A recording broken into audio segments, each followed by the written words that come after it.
Welcome back to my shed pub. I'll just turn it down. That's a bit better. Just get some lights on. But like I said, welcome back to the shed pub.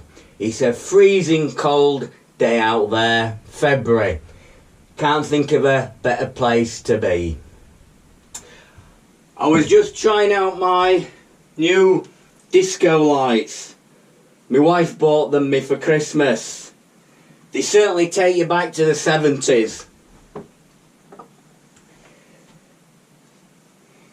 Them flashing lights in the nightclubs, yeah, just takes you back.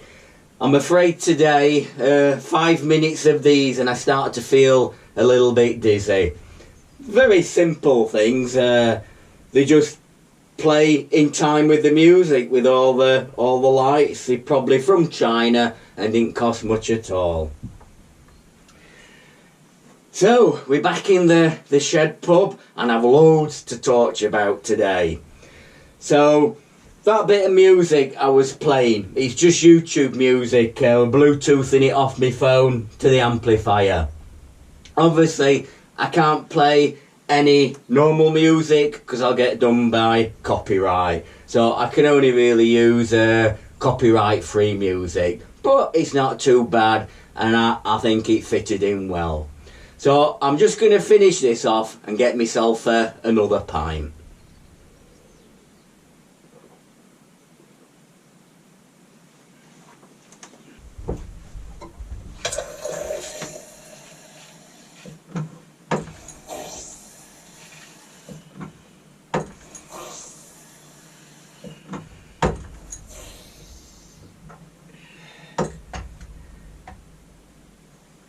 Just let that settle a second. I've actually got a new beer on. It is from Kellum. That's what it's called. It's well, what it is, over Christmas I had Easy Rider. That's what I'd been getting from Kellum Brewery. And then obviously with COVID, the brewers aren't supplying the pub, so I think it was in the new year I checked on the website and there'd no Easy Rider. I thought, oh God, no beer. So I rang him up and he said, I have got, well, and they call this one, it is a proper beer this, Stop Telling Us What to Brew. So that is the name of the beer that I've got on today. I had some in January and it lasted 3 weeks, 20 litres. So it's a 4.3% pale ale. It's very nice. To me, it is very similar to Easy Rider. Just finish this one.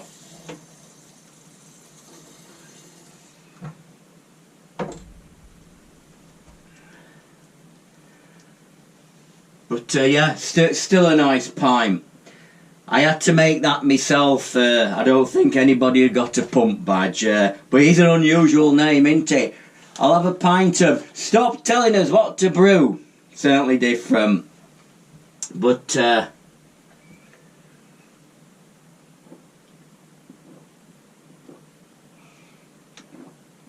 very nice. So they not too much to tell you about the beer. That's not what this video is about. I have got a new connector on here. I'll get me with the camera and I'll show you a bit of a close-up of it. So that's 20 litres of Stop Telling Us What to Brew. It comes in a poly pin and you get this tap on it. And what I've been doing was very messy, softening me beer line, and I could push it then straight on the end of the tap, but then I couldn't get it off again, so it was really awkward. So I bought this little connector. It comes as one piece. I got it on eBay. I'll try and either explain what it is or put some form of link on. But if you think that's 3/8 internal bore, so the outside diameter is 15 milli thereabouts. This connector is a 15 milli to 9 milli. So I kind of push my beer line into the bottom, so that stays on there, and then this just pushed straight onto the end of the tap. Just so easy. And to take it off, you just push that shoulder down and it comes straight off. And the other thing, it allows you to operate the tap. So you could turn the tap off before or having to put a bit of a twist in, but that'll actually turn. So it's a great improvement. If you've got two 10 litres, you could quite easily swap from one to the other. So yeah, definitely a great improvement. It cost about 12 quid on eBay, and like I say, I'll put a bit of a link on. So we'll get back down to the other end of the pub, I think.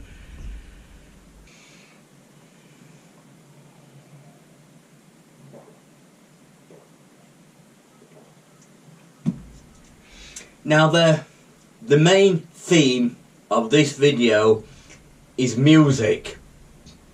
It's what brings this place alive. So what I'm hoping to do is show you my music system, my setup here. I have just bought a new turntable to replace my 1980s one. So we'll have a look at the turntable, just sort of, and the amplifier sort of briefly, because I've gone through some of that before. Then we'll look at some of the records, mostly from the 60s, 70s and 80s, that me and my wife play when we come up here at night. I'll show you my wife's records and I'll show you my records. We are sort of different in our choices of music, as you'll see. I am very pleased to say that my wife is in a Zoom meeting with her friends this afternoon, so we should be alright for a good 2 to 3 hours on a normal track record. I honestly don't know what they find to talk about. Anyway, a quick slurp and then we'll have a look at the player.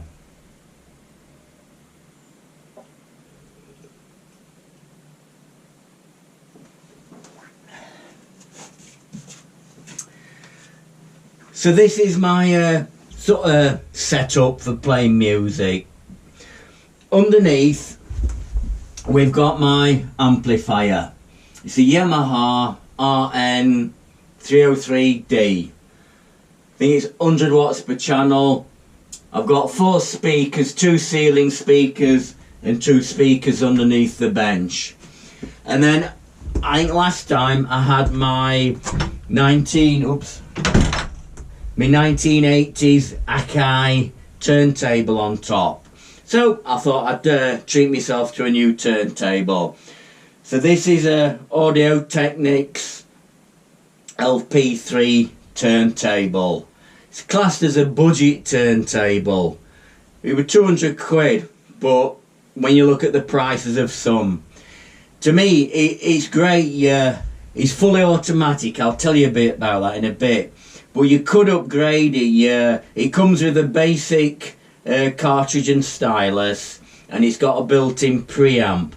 Both of those can be upgraded, and you can put an external preamp on and just switch it over at the back. So there is room to improve it in the future. When I first got it, I sat the turntable on top of the amp. And then I think we'd been up here one night and I put my hand underneath and it was very hot. So I realised I'd reduce the ventilation of the amp. So I built this little sort of table in a way to sit it on. So easy. Piece of 25mm ply, stained it teak, varnished it. A couple of battens onto the wall, sat on top and put this lovely little leg. That it was, I think it's like I don't know, a table leg or something. I got it from B&Q. It was about £2.50. Fastened it underneath, and the base of it's actually threaded. So I put a bolt up there, straight into the bottom. So that is as solid as anything, and it provides a nice solid mount for the turntable. And my amp's underneath, and there's quite a bit of a gap, so quite a bit of ventilation and keeps the amplifier cool. Now, a lot of the enjoyment of playing records. It's sort of the physical part of it, of saying, getting your record, you've got the nice sort of album it comes in, and it is the physical side of actually taking the record out. Quite often you've got the words in there,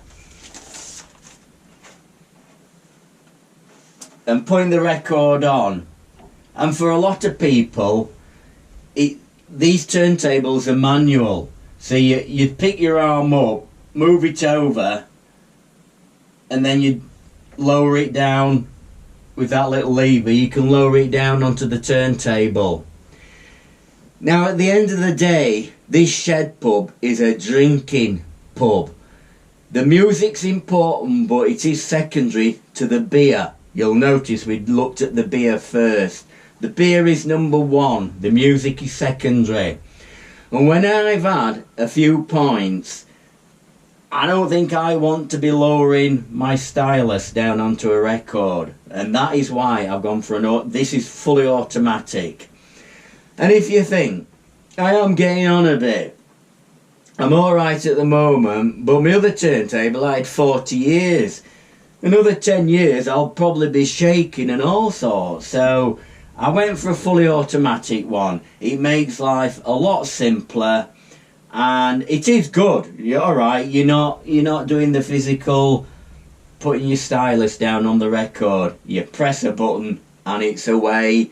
It gets to the end and the arm moves back and you're ready to change over, put another LP on. So I'm just going to finish this one off, and I'll just put the camera on it, show it how it works while I get another pint.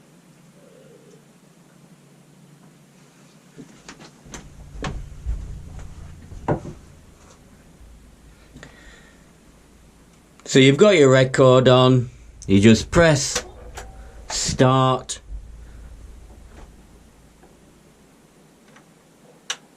The arm moves over and drops the stylus down nice and gently in the perfect place, rather than me with my shaky hands when I've had a few beers. And that'll play your record. You've got 12-inch, your LPs, 7-inch for your 45s, and then obviously your speeds, 33 and 45. Tend to only play the LPs 33, and we don't have 78s on this, but that's a different story. So that would play your music, and then I'm just going to move this on.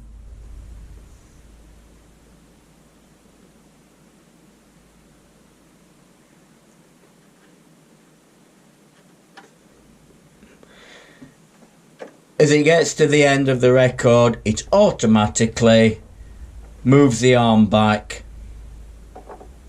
drops it down and switches the turntable off.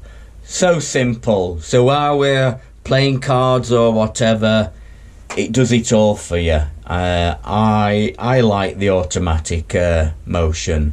Like I say, we come up here for a drink and I don't want to be moving the stylus over after I've had a few pints.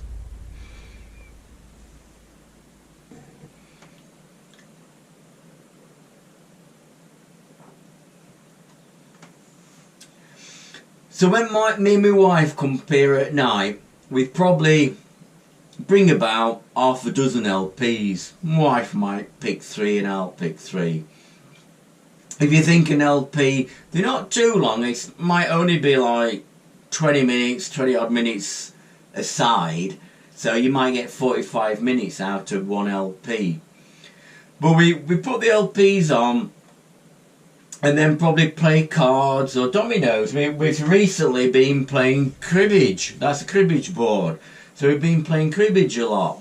It's a fantastic game. I'll tell you more about these games in another video. It's very mathematical, and my wife tends to win most of the games. I think it's as the night goes on and I've had a few to drink and my brain's not so alert as it should be, my adding up isn't so good. And yeah, it's a very mathematical game, but fantastic game.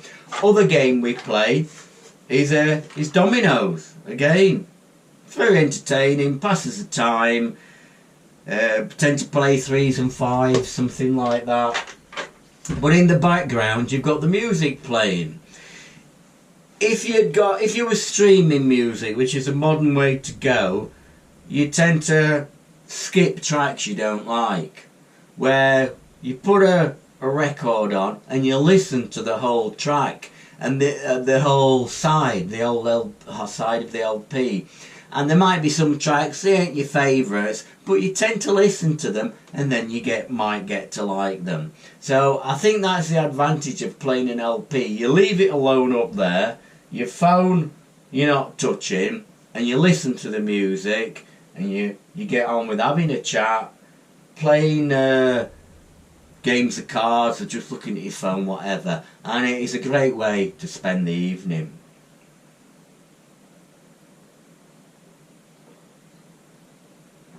Time for another one soon.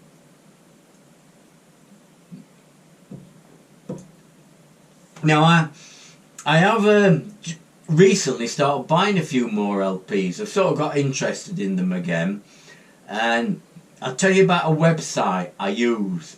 It's called Discogs, which is short for discographers. We won't be able to say that soon. Which is, the website is like a library of all records, CDs, cassettes, 8-tracks, anything you want to look at associated with music is on that website. And you can actually buy and sell music on it. Once you've logged in, you can then put your collection of records on. You might not think of it, but some records, very famous one, Dark Side of the Moon. If you think, there's about 1,000, there's over 1,000 copies of that, or versions of it. So it is difficult to identify. Now I wouldn't say difficult, but this website will help you identify which record you have got. I've started looking, I've sort of got all my records on, and you can grade them. So once you're logged on, you put your records on, and then you look, most of mine are going to be very good plus or something like that. So it also gives you a value of what that record is worth. And then you can look at other records, and if I was to buy anything, I'd probably go for mint minus. So you're going to get a very good record and a very good sleeve. So I tend to go for that. So I have recently bought quite a few records. Just going to get another pint.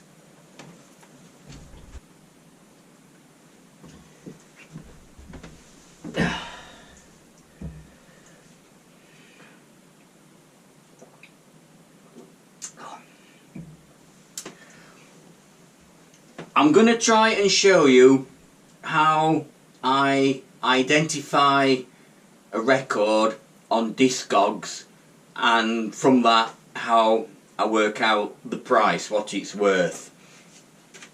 So here's an example. That's a copy of mine, Fleetwood Mac Rumours, I think 1977 that.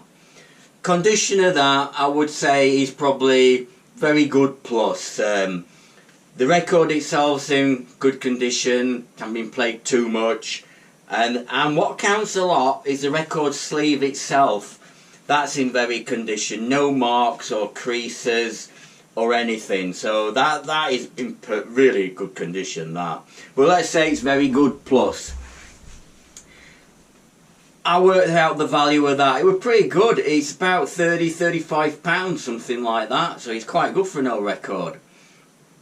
But if you got that in mint condition and perhaps the first pressing, well, then it could be worth £300, 10 times as much. So you can see how the condition and which pressing you've got really counts. What I'll do now, I'll get the record out. So I'm going to bring that up close to the camera and try and show you on the label where you get the information from to help identify which copy you've got. So that's looking at the central label. You can see side 1. If we just, now the number you're looking for, you can see down there, K56344. Some have numbers, some have letters. They've all got a code that identifies the copy of the record. So that is your main code that you're going to use. But another, in fact, you might not be able to see this. I don't know if it'll show up. But just on there, on the run out sort of groove that will take the turntable arm back to the return. I don't know if you can see that, but there is an engraving just there. Just flick it about. You might see. Well, that is that same code number we spoke of earlier, but quite often it might have a letter or something afterwards, and that helps identify that exact version of a record. So there is a lot of information on the label of a record, and that's basically what you use to identify your record on Discogs. If you look on a modern record, which I'm not going to reach down and get, they have a barcode. So all you have to do, Discogs has got a barcode reader, so you just click the barcode and then that'll identify which record it is. You might have to fine tune it a bit to get it down to your copy.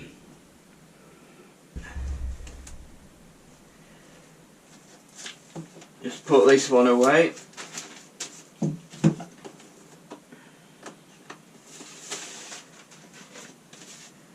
So I've just oh yeah,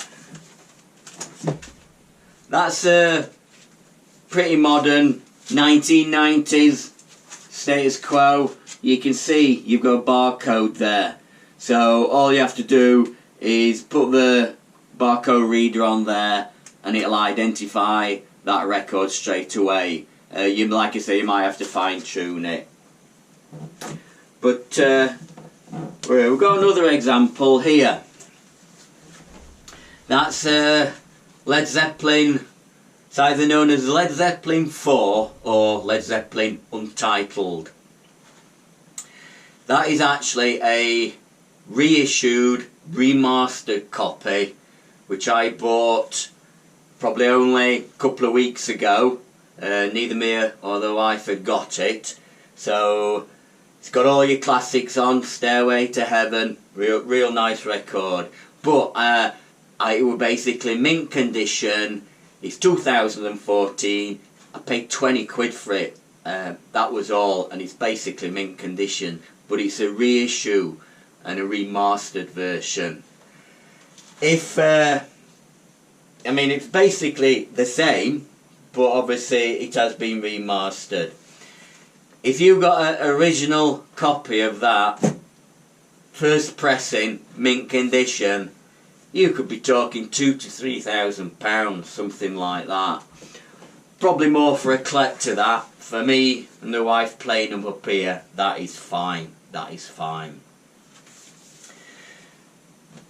So hopefully that'll show you how to identify your collection. So if you might like my age or around and you've got a load of LPs stuck up in the loft and all forgotten about, and you're into CDs and you're streaming your music, while we're not going out, it might be worthwhile looking at your records and just checking out what you've got. You never know, you might have got something valuable. And apart from that, it's interesting, it's a bit of fun, and it's a good way to while away an afternoon if you're a little bit stuck for something to do. Just have another quick drink.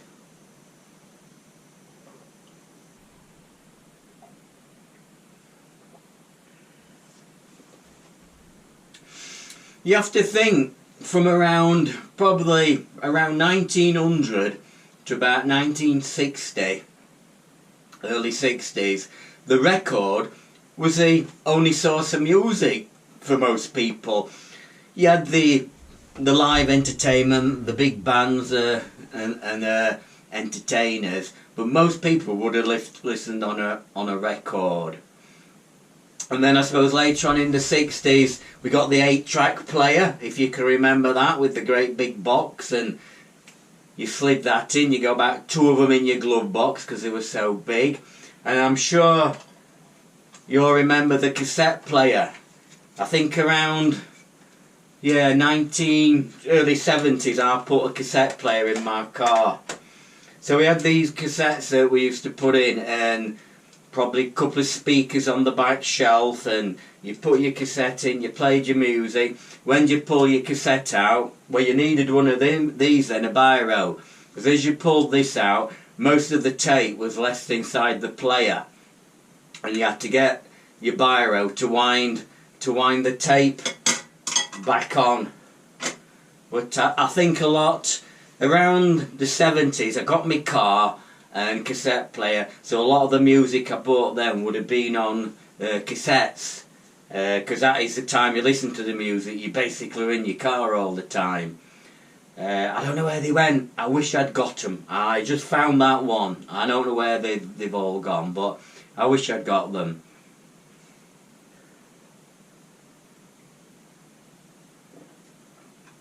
So what we're going to do in a bit, we're going to look at my records and my wife's records. Slightly different choice. I think my wife's the more 1960s and 70s, a lot of progressive rock.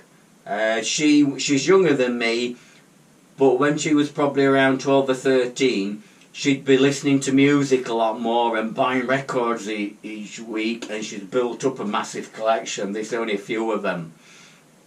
I'm afraid at that time I was probably playing in the woods and climbing trees, so I haven't got so many. And I must admit, 50 years later, I'm still playing in the woods and climbing trees, because that's what I like doing. So I'm just going to swap stuff round a bit, put my drink out the way, and we'll have a look at the records.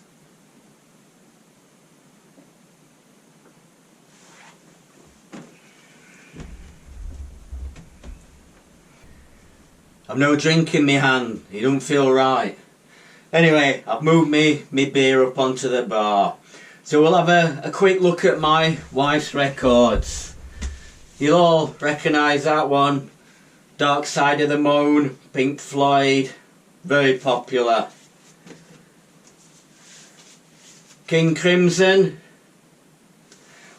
All these records are normally kept in plastic sleeves, but I noticed when I showed you Status Quo, and it got a plastic sleeve on, and it reflected back with the spotlight I've got on. So I've had to take all the plastic sleeves off. Now, all this lot. One of my wife's favourite groups is the Moody Blues. She has got loads of these. This was a group from the late 60s, really. I think her and a friend, they used to listen to her elder brother's records, and that got them interested in Moody Blues. But I wouldn't say she's got them all, but she's got an awful lot of Moody Blues. What have we got here? Emerson, Lake and Palmer. Oh, I forget. What's that one called? It's a classic one. I can't remember. Brain Salad Surgery.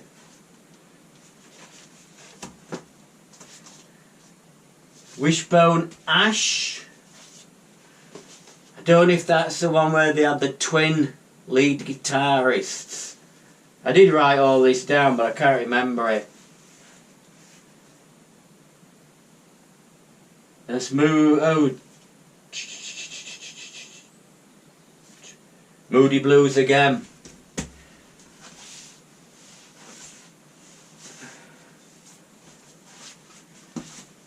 And then another of my wife's favourite musicians, Eric Clapton.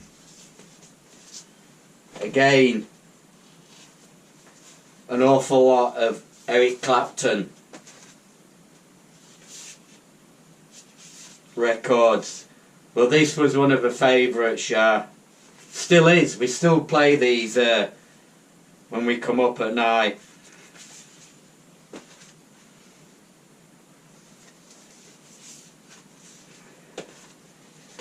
So yeah, probably a good half a dozen Eric Clapton. Another popular group, Fleetwood Mac. Now she's got these three, I've got Rumours, so we've got 4 Fleetwood Mac LPs between us. I apologise if I make a mistake, but I can't fully see down onto the record. A bit more modern now, into the 80s, and this was one of, and still is, a favourite groups, Queen. And I enjoy listening to Queen. It does seem to be on the telly a lot. Whenever I look at night, it's Queen, and I think I've seen all that. But yeah, so they're a bit older Queen records. Oh, we listened to this the other night. Remember Kate Bush? In the red dress on the moors, singing away. Got a couple of Kate Bush there, I believe.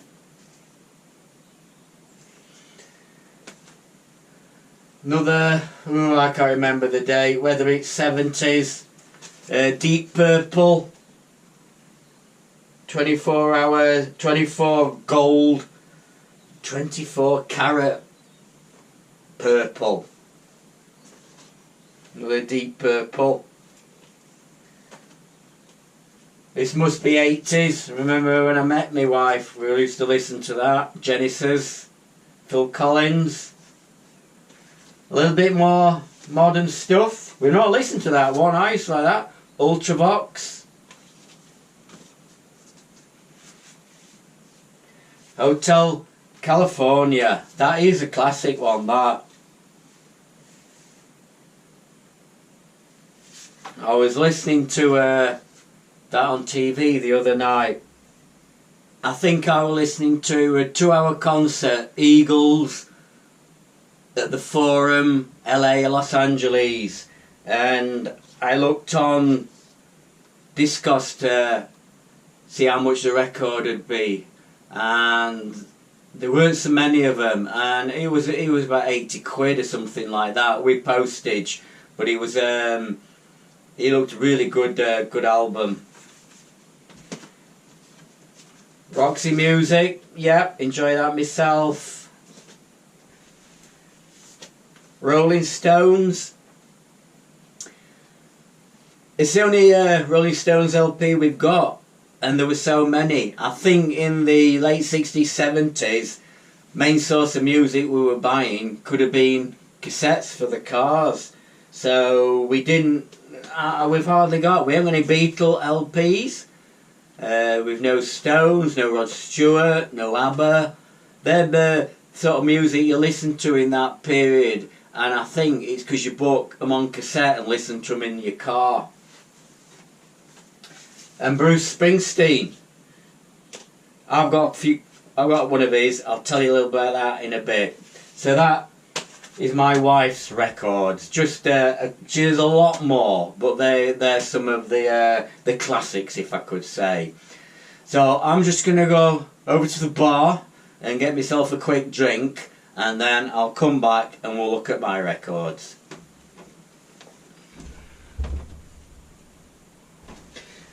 So that's all my wife's records.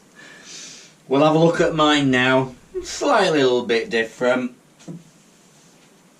Fleetwood Mac Rumours goes together with my wife's 3 Fleetwood Mac. We looked at that one. Led Zeppelin. This is, like I say, I think it's got Untitled or Led Zeppelin, known as Led Zeppelin 4. There is 3, 2 and 1, and they are worth a lot of money. Oh, I love this one. ZZ Top. If I play that in my car will go 20 miles an hour faster. That is fantastic driving music. Genesis, Phil Collins, the wife and getting married. That's what that brings back memories of. Another fantastic, some classic tracks on there. Another record that I have just purchased. It's an original, second hand, The Best of Cream. Fantastic. Oh, that really sounds well in here.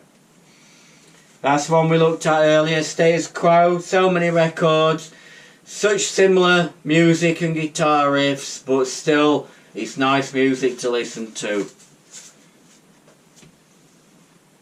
Dire Straits, Brothers in Arms, yeah, 80s. Bob Seger, enjoy that record. How so many songs off there. Another recent purchase. Oh, I love this one as well. Supertramp, Paris.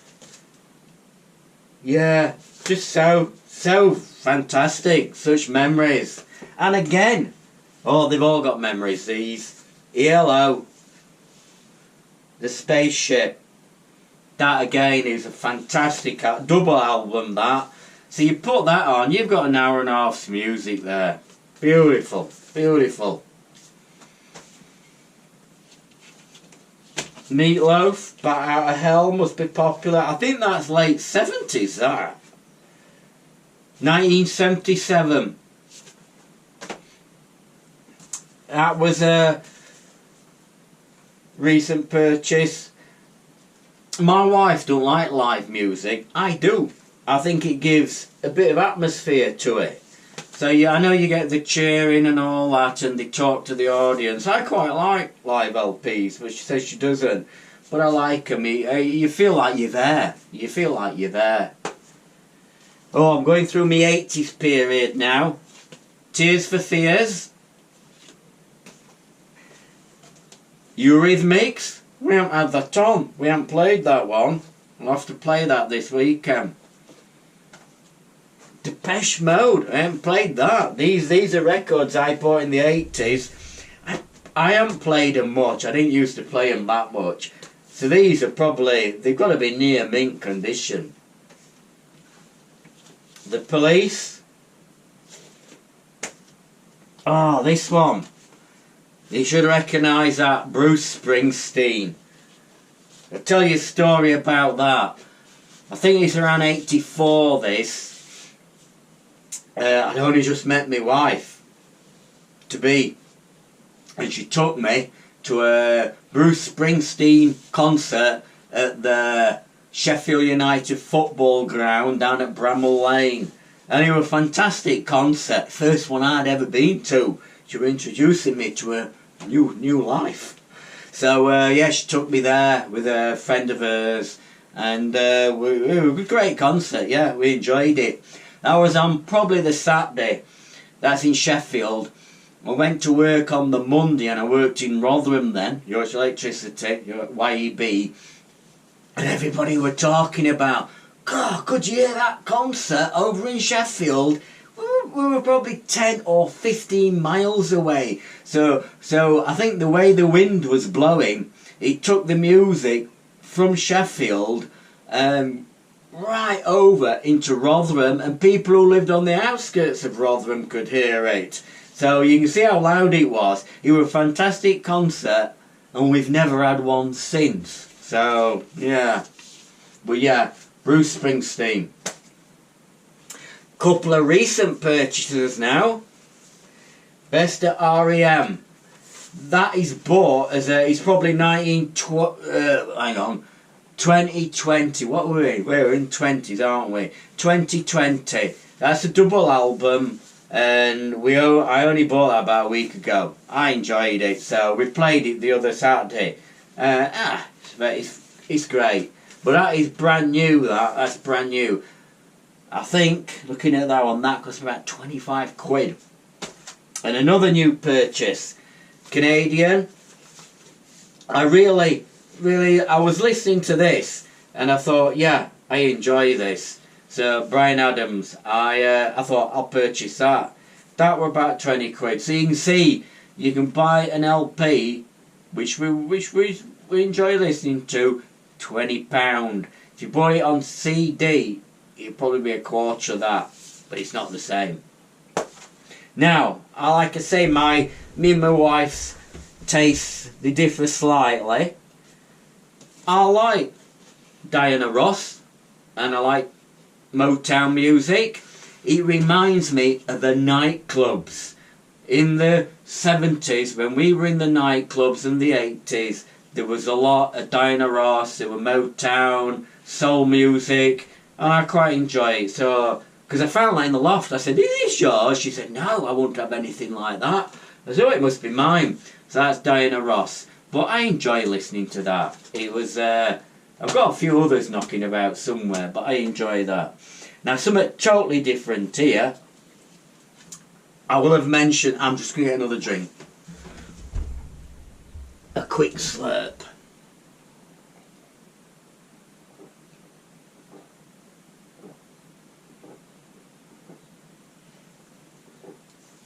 I told you it was a drinking pub.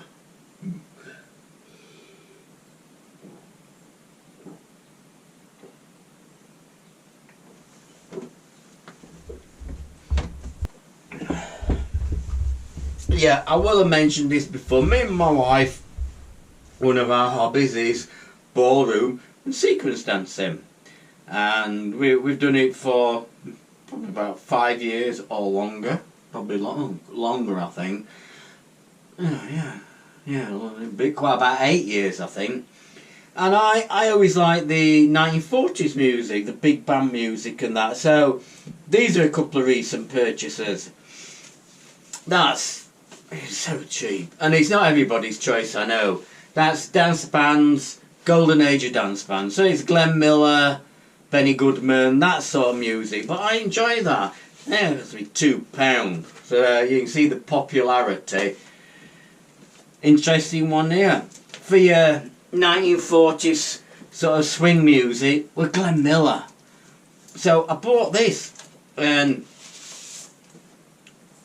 it's I think it's 1954. So it's a couple of years older than me. It's late 60s, this one. But it looks like a 78. But actually it's an early 33, it's an early LP. It's a 10-inch LP, and it plays at 33. His master's voice across the top, and that's recognisable. But it looks like an old 78, but it's a 33 record, and I've played it on there. I like Glenn Miller. I like the dance bands. I think they're good. But to think this is 70 years old, and again, it cost me £2. It was like just for the experience of looking at it and feeling it and playing it for £2. It was worth it. Anyway, that's a quick look at my records. It was great talking about them. Every record has got a memory, and I hope I ain't bored you, and I hope you've enjoyed listening to it. But every one of these records bring back memories. The only trouble is, having all this lot around me, I can't get a drink. So I'm going to get myself another pint, and we'll reminisce a little bit more.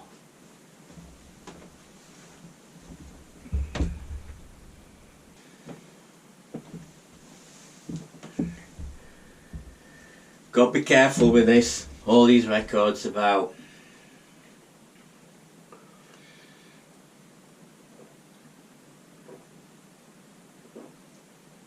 But I enjoyed talking about these records. Every record has got a memory.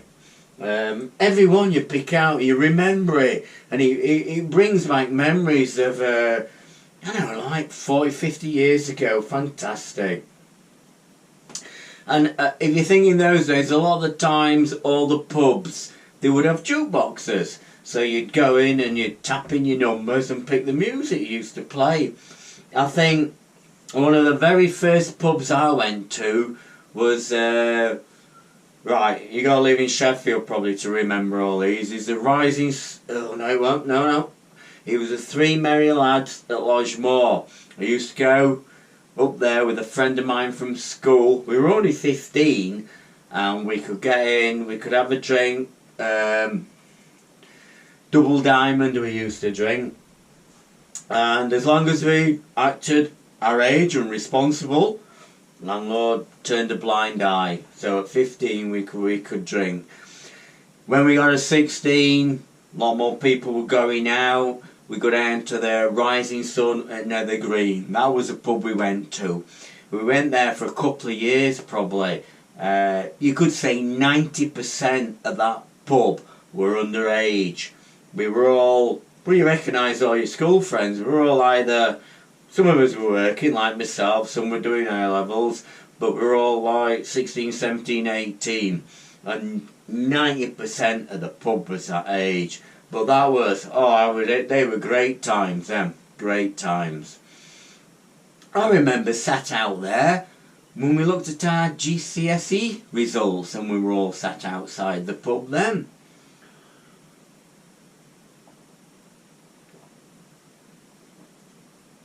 From there we went on to the Brew Mill and we got to South Seas, Fox and Duck, the York when it was a proper pub, Brew Mill Tavern and the Notty, and that was a proper pub as well.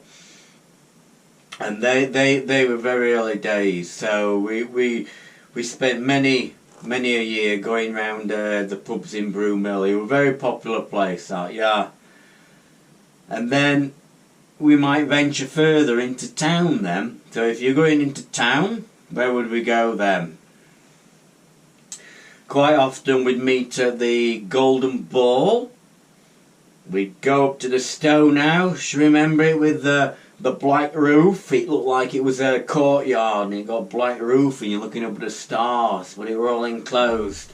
So we go to Stone House, perhaps down to the Old Blue Bell, Dove and Rainbow, the Black Swan, known as the Mucky Duck, and then another one we went to for many years was the Red Lion behind the City Hall. That were fantastic. That was probably an 80s pub, that. Probably 80s, that. And another run we used to do was the West Street run. So you'd, that was before the students took over and ruined it, I might add.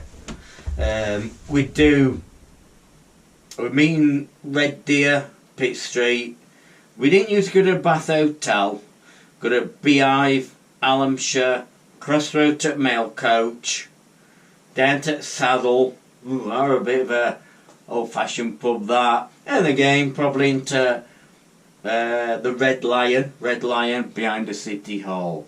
But yeah, they were great days going around the pubs in Sheffield.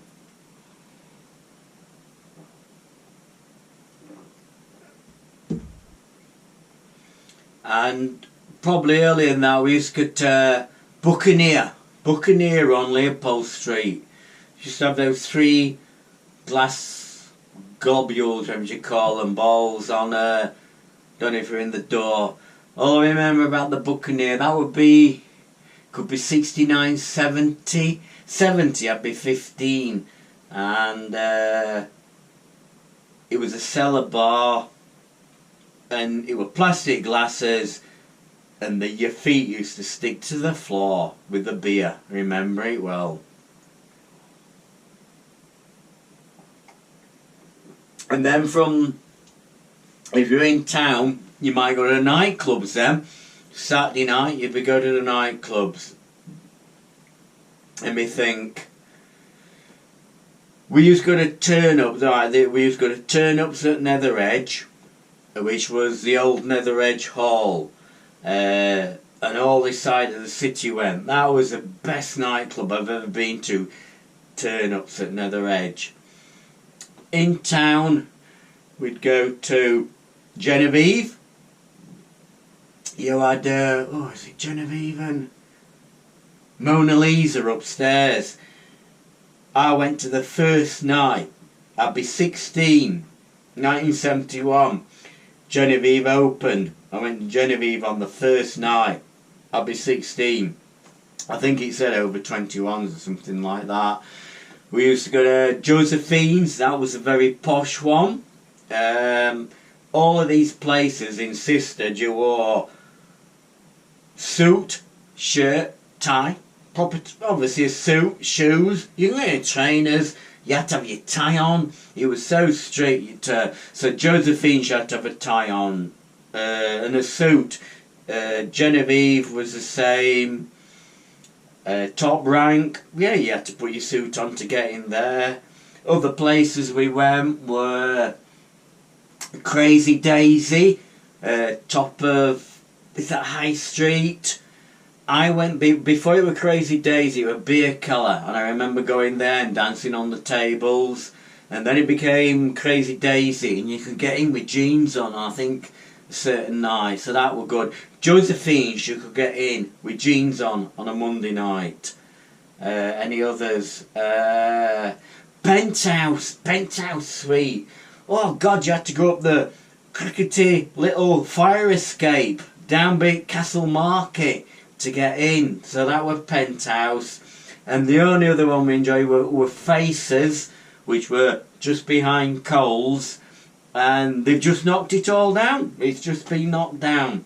But yeah, they were Reminiscing. They were Sheffield nightclubs.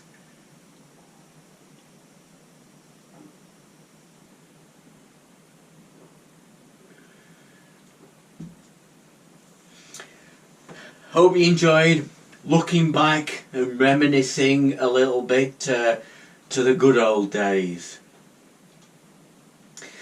Now, I know it might appear like a 45-minute video, I'm guessing.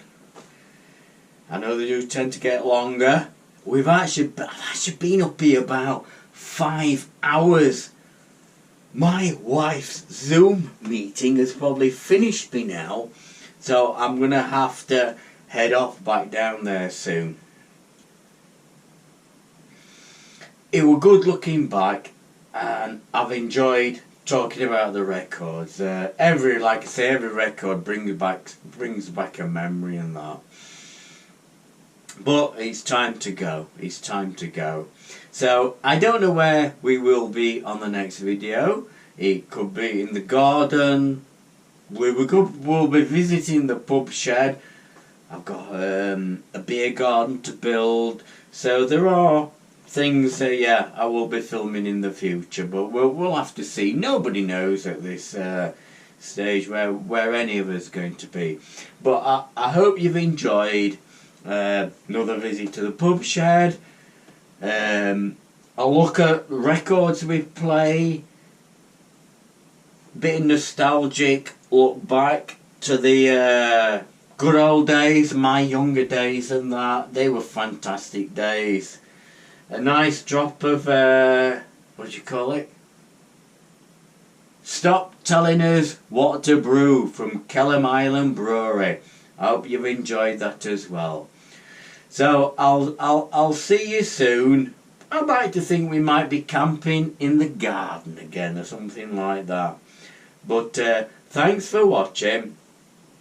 I'm actually going back to the 1970s now. I'm going to get my lights back on. I might have another pint. And I'm just going to... it's like a time machine, this place. I'm going back to the 70s. See you then. All the best. Bye.